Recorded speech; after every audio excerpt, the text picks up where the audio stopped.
everybody. Welcome back. We are back again. It is time for the little Entertainment Exposed. I am your host, Scott from Left of Straight Podcast. As always, joined with me by the handsome and talented Mr. David Reddish. How we doing, sir? Hello, hello. I'm doing wonderfully. It's great to be back after a long hiatus. We have so much to catch up on. Been a long hiatus, and we've talked, and we're going to start doing this a little more on the regular. We're going to try to get out some weekly stuff because things are happening bam, bam, bam in the world, not just in entertainment, but everywhere. So, Oh, let me tell you, yes. gotta be on top of it. Well, let's remind everybody a little bit about ourselves. David and I met as a guest on Left of Straight podcast, and I was just so enamored with his work, his own writing and the comics that he's done. We'll talk about all that. But David, give everyone a little bit about your background. Well, I am David Reddish, as you say. I'm a longtime journalist in both entertainment and politics. You can catch me at my full-time job as an anchorman for Occupy Democrats TV on YouTube. We'll keep you up to date with everything that's going on politically, which is, like, let's face it, Hollywood is going through a rough patch right now, and I think some of that has to do with the fact that our politics have become their own reality show. And Right. we can talk about all the icky reasons for that, but it won't change the fact that that's what's going on. So people are attuned to politics, and there's certainly a lot going on there. But that's not what we're going to talk about today. There you go. It's kind of seeping into every aspect of life. Politics has become the new thing. So we'll hit those from time to time. And my background, of course, is I've been doing podcasts for 10 years now, talking to a lot of LGBTQ entertainment makers, behind the scenes, producers, directors, actors, authors, chefs, all sorts of things behind it. So I've really enjoyed talking to that. And David and I will be bringing some of our friends and some people that we know to interview from time to time of things that are going on. So you can look for that. We'll be here live. We're kind of choosing the channels as we go here, but we have our YouTube channel for Left of Straight Podcast. We have Left of Straight Podcast Facebook. We have all sorts of things there. David has his own.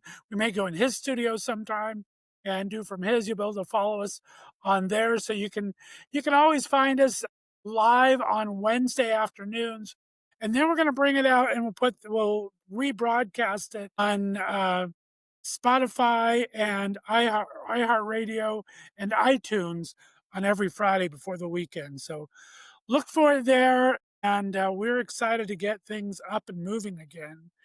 David, where do you want to start? Any place, anything on your hot button particularly you want to go to? Oh my gosh. Well, I feel like we should start with something really current, which is a little TV series on Netflix called Boots that's getting a lot of attention right now. I think, last I checked, I believe it was the number one watch show on Netflix this week. Boots is a comedy about becoming a Marine. Sort of think of it as a queer answer to the old Goldie Hawn movie Private Benjamin, which is a really, really great comedy, and not enough people watch it anymore. It's about a young small town gay boy who decides he wants to go into the Marines to live a life of adventure. And of course, that's not exactly what he gets. I'm only one episode into the show thus far because I've been so busy, frankly. But what I'm seeing so far is definitely entertaining. It's much more lighthearted than I would have expected it. And the cast of the show, the fact that they all had to get ripped like Marines to do the series, they're blowing up as hunky heartthrobs everywhere right now, especially the star Miles Heiser, I think is how you say his last name. He's adorable and a very good actor. And of course, he's getting in immaculate shape for this, which I think is going to add to the appeal for many people who watch the show. Yeah, I think I've been following this story along, believe it or not, for the last 4 years. Uh, Wow. Based on a book called The Pink Marine by my good friend Greg Coppola. I had him on 4 years ago for the first time, or maybe it was a little longer than that. 5 years ago, we talked about the book. And then I had him on in 2023 when they were just getting ready to start filming it in New Orleans. And I was even actually supposed to go down and watch some film, and I didn't make it on one of my Palm Springs run. But this has been a long time coming. Greg is great at promotion. He's a great writer, author. He did this book. He's written on television series before. So even the book, he had people like Betty White promoting the book, Norman Lear. Norman Lear, this is his last television show Norman Lear produced. He became a very good friend of Greg's. And so we had all these stars kind of promoting the book back in the day. And then they started filming it um, 3 weeks before the writers' strike happened down in New Orleans. So then they had to do a big pause for that and the directors. So it took 2 years to get made from start of filming to end of filming. So they all have a little transformation, as you said, in their buffness. There's a shower scene that has more cake than is this cake. Also, um, but yeah, it has 4 openly gay cast members in it, which I'm excited. Miles, who is the lead that plays, who the book is Greg, who it's his autobiography, who it's named after. Max is getting all the word for his ripness, and Max, Max's last name? You I have it. really ought to know. Max Parker, there it is. There you go, Max Parker, and he's one of the main heartthrobs of the show. He plays a closeted drill sergeant in there. So it did go all the way up. It had 9.2 million views in its second week. It made it to number 2. It never made it to number 1. Didn't make it to number 2, and I wouldn't be surprised if it stays in the top 10 though for a while. So very good show. I enjoy it. I watched the entire series just because I've had such a vested interest in it in the last 5 years. Yeah, I didn't realize that you knew the author. That's wonderful. We should have him back on the show to sort of spotlight his life as it's changed, Yeah, now we'll that bring he's Greg back on. I'm going to probably have him and speak with our GALECA group. David and I are both in the group of gay entertainment, lesbians, entertainment critics. And so I think we're going to do a YouTube talk chat with them, with Greg. I'll bring him on and moderate that. And we will definitely have him on here because Greg's a very interesting person. We bonded over being foodies. They got to film in New Orleans. And so I got to hear about all the food exploits. But Greg has been a foodie from way back when. So great guy. So yeah, we're going to have him on and discuss a little more and see if we can get any inside scoop on season 2. I think it's popular enough where we're definitely going to see a season 2 for this. That would be great, to see where it goes. And you talk about spotlights. I have a couple artists that I would also like to have on the show, sort of indie personalities, but I don't want to get ahead of myself. But I think I want to mention them at some point during this broadcast because I think people are going to be very interested in them. The other show, and this is sort of a counterweight, I guess, to Boots. The other show that everyone's been watching and talking about is Monster, the Ed Gein story, which has a sort of ironic ripple of queerness that goes through it. Have you watched it yet, Scott? I have not, and I was confused by it. I didn't understand what it was at first. I thought it was that guy in West Hollywood that was maybe doing the hustlers, and it's a whole different person, Yeah. different state. So fill me in on it because I'm a little behind on it.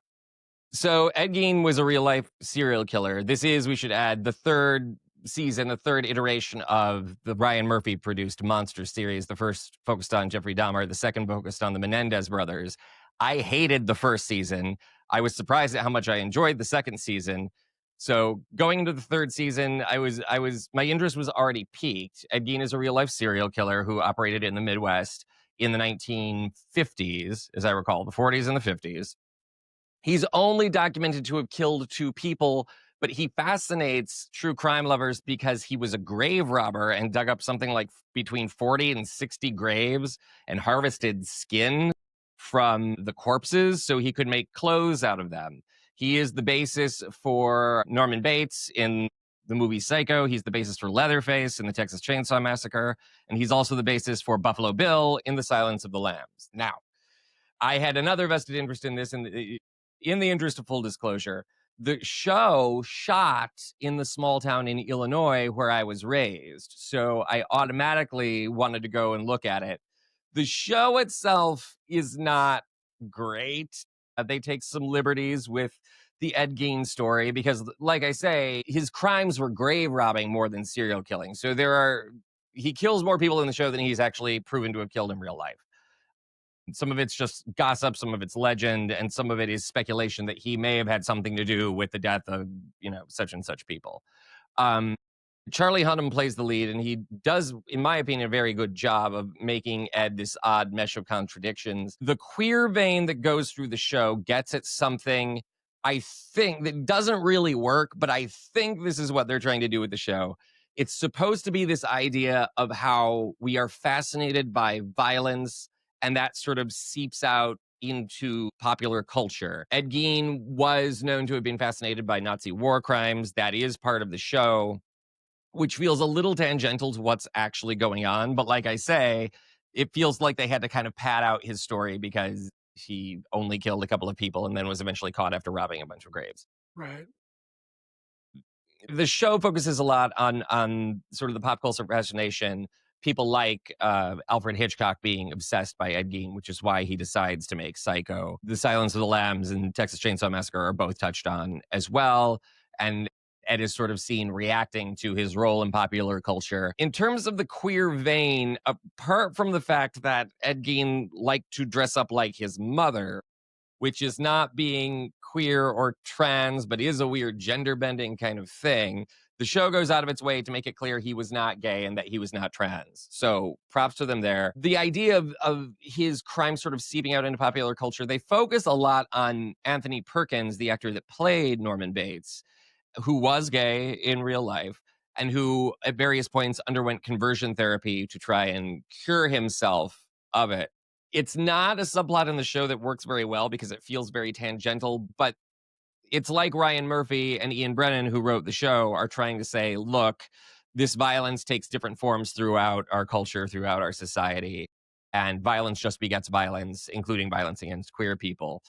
To their credit, they also include a subplot about Christine Jorgensen, who was the first sort of celebrity trans woman. And Right. Ed was fascinated by her, did read her autobiography and was sort of fascinated by her. But the show does do a good job of delineating in a fictional conversation between Ed Gein and Christine Jorgensen that he was not trans and that she was disgusted by him and wants nothing to do with him.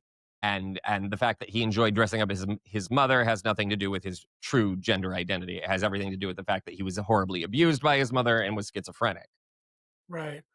There you have it. The show, for people who like the sort of grand guignol, gross, horror story in the lead up to Halloween, I think the show is well timed in that regard. It's not the best thing Ryan Murphy and Ian Brennan have ever done. It does have its redeeming qualities, starting with, in my opinion, Charlie Hunnam's performance. Laurie Metcalf of Roseanne and Lady Bird fame plays his mother. She kind of does the Laurie Metcalf thing. She's a great, great actress, but they kind of only have her doing one thing in the show, which is being shrill. She happens to be very good at being shrill. So at least it's energized and it's entertaining on that level. And they do have some very beautiful, like I say, I'm biased in this, but they have some very beautiful scenes that were filmed in Illinois near where I grew up. And so for me, it's sort of weird to see, okay, that's the drugstore where we actually used to go, being the Right. drugstore that Dean goes to, or the hardware store where I bought, this is true, I bought a funnel to go as the Tin Man from The Wizard of Oz one Halloween. And we went uptown to the hardware store where Ed Gein goes, which is a real hardware store in real life. That was, and they shot behind my dad's old business, which was also a little weird to be like, I've walked through Holy that hell. alley so many times.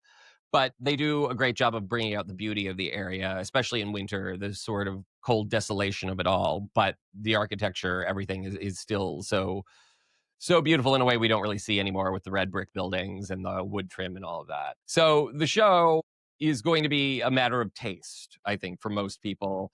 I recommend giving it a look just to see if the performances and the sort of scenery hook you. If not, it's probably not going to be for you. But it is very well made for what it is. Yeah, it's been in the zeitgeist. I mean, that was one of the two main things that have been in the television zeitgeist that I've heard about. I didn't, like I said, I didn't know too much about it. I was wrong about what I thought it was at first. So I looked into it a little bit more. We got a lot of television season.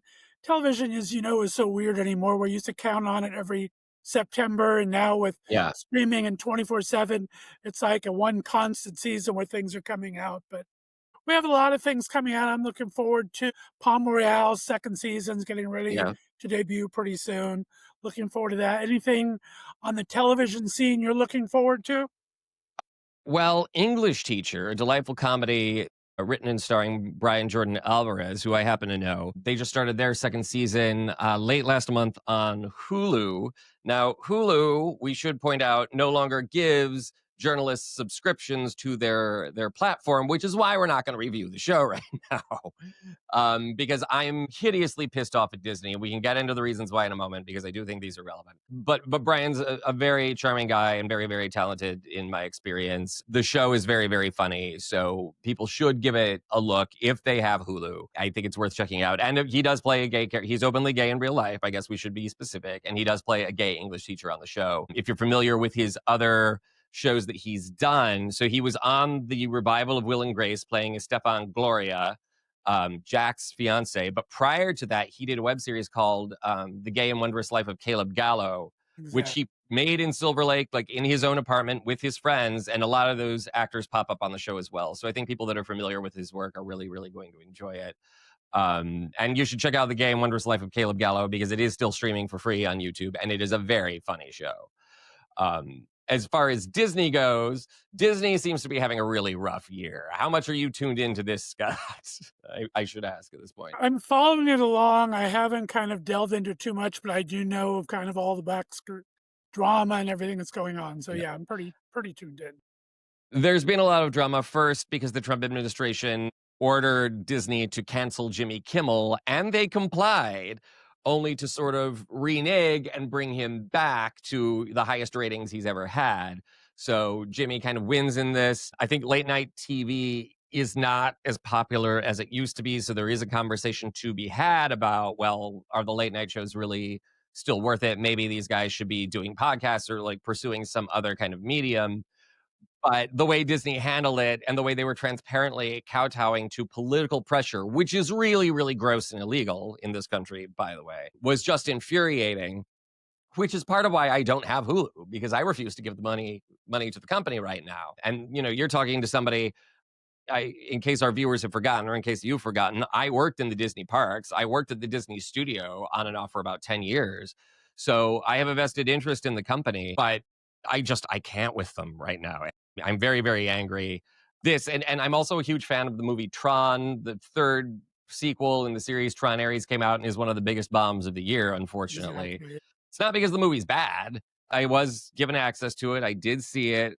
It's very entertaining, but I don't think anyone wants to watch Jared Leto in much of anything right now. And it's not the movie I think Tron fans would have liked to have seen. I don't want to digress into this too much because I do think the movie is worth seeing, particularly for fans of science fiction.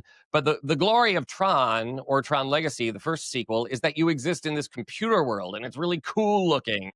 And people do all sorts of cool stuff. Well, this is a Tron movie mostly set in the physical world. So you have a guy in a cool costume walking around the whole time, which reeks to me of cheapness. It just feels like Well, they were considering how trying. far the technology has gone, you think it would be only bigger and better, and Well, it's kind of right. reverted, right? So Yes, I know the film was in development hell for 15 years. So, and it was not the movie it was originally intended to be. And that's in large part because of budget concerns and because Jared Leto had a lot of control over the script.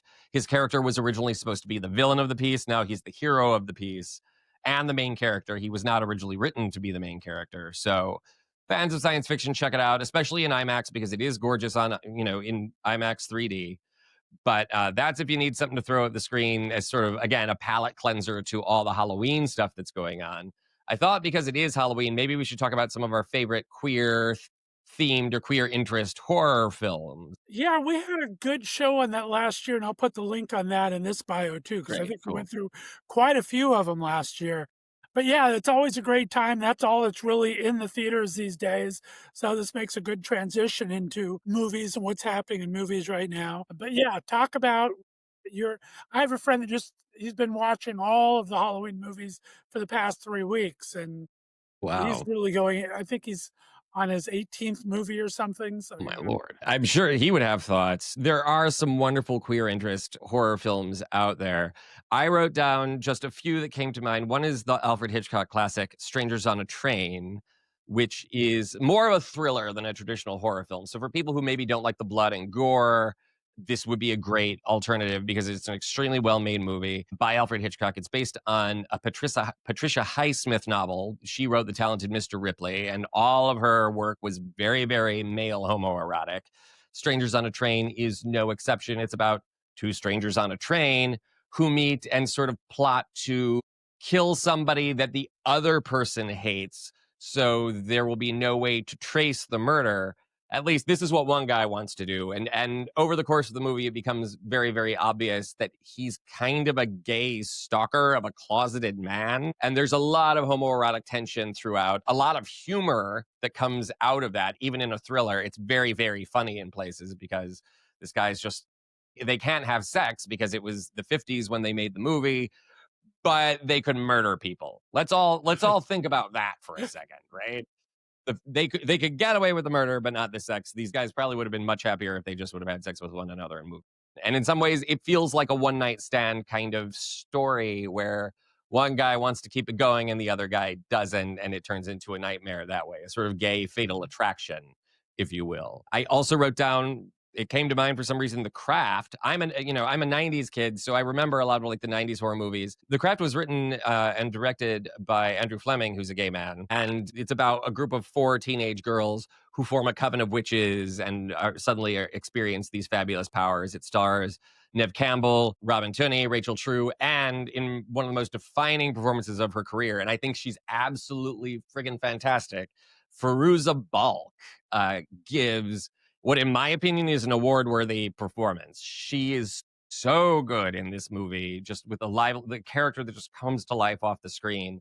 And even though she's the ostensible villain, like a lot of horror movies with queer interest, you come away kind of sympathizing more with the villain than with the hero. It's still a lot of fun to look at. And that's the original Craft from 1994, I think. I think right Not around the there, yeah. long-awaited sequel, which was not very good, which was also supposedly even gayer, but it was the original. Yeah, it kind of was a spawn of the male one. I forget what that one was called, but there was like four guy. What was that one called with the four guys? The Coven or something like that? Was that Yeah, what? that's it. Yeah, something like that. It was either Yeah, and it was a sort something of around gay that with just a answer, lot yeah. of guy candy that was really not great in the other place. But yeah, I've never been horror's not my genre, so October I stay away from the theaters. Just I go by a you and I like to look at stats and things. Uh, for October, we're down 11% compared to last year, but we're still up 4% for the year. So movies in general are doing better this year overall. 10 months into it, we're up 4% compared to last year. So it's slowly coming back, even though October is down about 11%. So not my genre to watch things. I don't have any strong recommendations. I do like the more, like you said, I like the more thriller aspect than the blood and guts, jump and scare type of thing. Yeah, I wanna give a quick shout out to one more thriller, because it has a queer star named Bailey Edwards, who gives a fantastic performance in a movie called Mom, Mother of Monsters. And it's what you call a two-hander, where there are basically only two actors in the entire movie, and you're kind of wondering, well, who's crazy? Are they both crazy? Is the son a psychopath? Is he just abused and his mother is the psychopath? It's very, very well done. And Bailey Edwards is the son of Anthony Edwards from Top Gun and the television series ER. Bailey is a fantastic actor, and it's a sensational performance. So I encourage everyone to seek the film out just for his work. He's absolutely fantastic. And the way he approaches the character, where he's kind of sexually, he might be gay, he kind of hints at it sometimes, but that is he just trying to creep people out with that, or is that actually how he feels? People are going to have a lot of feelings watching the movie, a lot of opinions. So I encourage them all to check that out. Nice. We should also, I guess, talk a little bit about theater. Do we have time to talk about theater real quick, or should we Yeah, move let's on? jump into that. We got all the time we want in this first one, and then we'll kind of pace ourselves into it. And actually, the two-hander is actually a good segue because I wanted to talk about one of the big trends on TikTok right now is the new. It starts previews November 1st. It's called Two Strangers Carry a Cake Across New York, and What? it stars. It's very wild. It's a two-person play. It's brought over from the West End of London, and it brings both the stars from that. Sam Tutty is the male lead. He was Dear Evan Hansen in West End and won a BAFTA for that over in. And it's got an earworm of a song called New York right now. That's every gay man's trending, even women's, is going viral all over TikTok right now for the song New York. So, and I'll add that in on the tape version here. But yeah, so that's good. But there's a lot of Broadway news. Talk about what you want to say here, and I'll jump in. Well, first, I want to give a shout out to the new tour of Some Like It Hot. This is a tour direct from Broadway. I saw it when it was here in LA. I believe it's headed to Madison, Wisconsin right now in another week or so. It'll be in Florida. It's going to tour all over the country. So our listeners should definitely check the official website to see if it's coming to a city near them. It is a delightful Broadway musical based on the famous Marilyn Monroe Jack Lemmon film, Some Like It Hot, directed and written by Billy Wilder. It's one of the great all-time comedies. So the movie is definitely worth checking out also. The show, more or less, is faithful to the film. It's about two men who see a mob hit. They see someone murdered. And so, in order to escape detection, they join an all female orchestra. So they dress in drag the whole time and take on these female identities. And of course, one of them falls in love with the lead singer of the band, who's a woman named Sugar.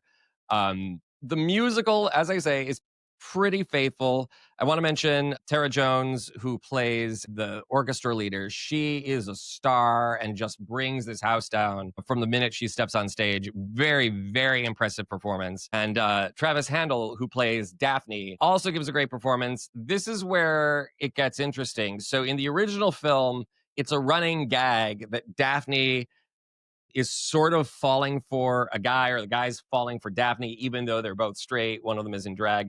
It's very, very funny when you see it in the movie. The musical has taken the step of making Daphne actually trans, as in the character is more comfortable being a woman and is completely comfortable being chased around by a man. The night I was there on opening night, and that brought up cheers when it was sort of revealed through the plot. The thing that I will say about it is, while it is very progressive and Travis does an excellent job in the parts, it's not as funny. It loses a little bit of the humor. So there's a little bit of sacrifice there. But the production itself is first rate. Scenery, the best dancing I think I've ever seen in a Broadway show. Lots of jazz and tap, which is absolutely fantastic. Extraordinary dancing. So it's definitely worth checking out. Over on Broadway itself, it's been announced that Alex Newell is joining the cast of Chicago. Yeah, Chicago. Chicago is Mama. As Mama. Great part for Alex. I saw Alex actually in a production of A Christmas Carol that toured direct from Broadway opposite Bradley Whitford, who played Scrooge. Alex played the ghosts and is absolutely spectacular on stage. So for anyone headed to New York, it's a great reason to see Chicago, which is one of the longest running musicals in Broadway history. It's still extremely popular. Last year at this time, I did a Johnny on the Spot. I went out to New York to review a couple shows for the Left of Straight show. Maybe I should do that again, because Kevin McHale of Glee fame is also joining a revival of, is it the 50th annual Putnam County Spelling Bee? Yeah. A very, very funny show, which got raves when it first opened on Broadway and made Josh Gad into a star. I believe he won a Tony Award for it. So there are good things happening on the Great White Way right now. What about you, Scott? Do you have other shows that have sort of grabbed your eye or piqued your interest? Those are my big ones. Like I said, I want to see all of those. Kevin's been on my show a couple of times talking about Glee with his buddy Jenna Ushkowitz, so I definitely want to support him there. He's moving there. He sold his LA house. I He didn't know bought a that. house in Palm Springs that he's renovating, and now his apartment in New York while he's there doing the play. So I think that'd be fun to go see. I do want to see this Strangers Carrying a Cake just because it looks interesting. But we have a whole new season coming up. You've got to see it in LA. I never got to see Harry Potter Cursed Child, and it's got a Yeah, lot of good ticket prices right now on Broadway. So, in fact, Draco Malfoy, Tom Felton, from is Felton. playing it back in England right now and may come doing Broadway. He took his Draco character there, may come to New York. So maybe I'll have to have Left of Straight spring for us to go there, because I've always wanted to do Christmas in New York. I've never done a Christmas in New York. So maybe I'll have to buy some tickets to get to New York the first week of December or so, or last week of November. I say we do it in November. It's a little bit warmer, and all the Christmas decorum will still be up. That's when I went last year, I think the second week of They November, do and it their was kind of Christmas in late November. We can do that then? All right. yeah, it's all up. The Christmas markets are open, everything by early November. So definitely worth stopping off and checking out all the Christmas stuff because it is a magical time in New York. And the weather is not quite as brutal in November as it is in December. I've been there in December and woof, it's rough. It is rough weather in New York City. Yeah, I would love to do that. There's also Jamie Lloyd, who directed the revival of Sunset Boulevard that won all the awards last year, is doing a revival of Evita in the West End right now, starring Rachel Ziegler of West Side Story fame. That she's getting rave reviews for her performance, and it's hotly tipped. It has not been officially announced yet, to my knowledge, that the production is going to migrate to New York, but it is expected to happen probably this season. So we will see pretty quick. And I think when we talked about it last time, it may be one of those immersive things where they're building an extra set for that for people of Times Square to have a little adventure in it as well, right? I mean, that would be kind of amazing. Yes. The conceit of it is that she sings "Don't Cry for Me, Argentina," the big number, outside the theater. So you watch it. If you're seeing the show, if you paid to see it, you watch it on a screen, whereas people on the street get to actually watch it live. While that might seem kind of counterintuitive, it does have a point in the story and in the plot. And Rachel Ziegler just owns that song. She sounds amazing And it was singing a it. huge So thing for Sunset Boulevard. I mean, it brought great buzz for them. crazy. So Yeah, and it was riveting seeing it on stage, even though it was on a monitor because they were outside in the middle of the street. They're singing and dancing. It was incredible. Before we go, I want to give a shout out. Speaking of people we need to have on the show, my good friend Jace Peoples, who was the longtime writer for The Advocate, has been in queer media for a long time. He was the editor of gay.net, for everyone who remembers that publication back in the day. He has published his first novel, and it is a delightful young adult romance, queer romance, about two boys who are in the colored guard together. So if you didn't have color guard in your school, it's sort of like they're sort of kind of like cheerleaders where they do routines with flags and rifles and dance on the sports field while the games are going on, and they compete across the country like a dance troupe would. And Jace has written a lovely little book called Twirl. It is his debut novel about two boys falling in love in color guard. Jace was a nice. champion color guard performer when he was in high school. So it's a very personal work for him. It's been getting really great notices. And I think having him on the show to talk about it, I've seen him do a Q&A. I think he would be really great. And I think our listeners would really, really enjoy it. The book itself is Twirl. So check it out now if you need a holiday read. I think it would be a great one to look at. That sounds amazing. And, I'm not as into the music scene, but I know my good friend Z Machine has some new music out. You know, someone that Good. has some new music out as well. We'll try to go into music a little more next time. But what is on your radar? You had someone that has some music being released, right? Yeah, a queer indie performer named Justin Renaissance just dropped his new track called Into the Night, which is a sort of old school power ballad, but with a very gay flavor to it. Justin's voice, I was trying to think earlier who I would equate him to, and I keep coming back to Steve Perry from Journey, Don't Stop Believin' Journey. That's a voice. He's a That's a heck wonderful of a singer. voice. And he's written, his music is very overtly queer. He's written pride anthems, one called Pride Song that I know he's very, very proud of. I happened to see him actually at a very intimate VIP performance last night. He came out and did a song for a very, very intimate crowd and sounded wonderful. So I think our listeners should check out his work. I know he's somebody that would be great to have on the show to talk about it a little bit more and his own journey going from sort of a traditional rock band singer to an out openly gay singer songwriter solo pop artist. There's quite an evolution there, and he has a really inspiring story, I think, for other musicians. I love that. We'll have to make that happen. My buddy Zach Day, who was on the Voice team, Niall Wow. Horan, is doing some new stuff online right now and touring. So I want to get him on as well. So we'll do some music a little more maybe next time. But David, I appreciate you coming on. I'm looking forward to doing this weekly. If any of our friends over at GALECA has some stories they want to break or talk about, please reach out to David or myself on social media. We'd be more than Please. happy to have you on and have you join the conversation. If you have any tips of anything going on in show business, television, movies, Broadway, please send it to us. you can send to Scott at leftandstraight.com. And David, what's your best email? You can actually find me on Instagram at the Gay Magneto. That's all one word. Best way to reach me. There you go. All right. Well, guys, we appreciate you. David, stay on the line from We Go Off Live. We will have this recorded and up on Spotify, iHeartRadio, and iTunes on Friday.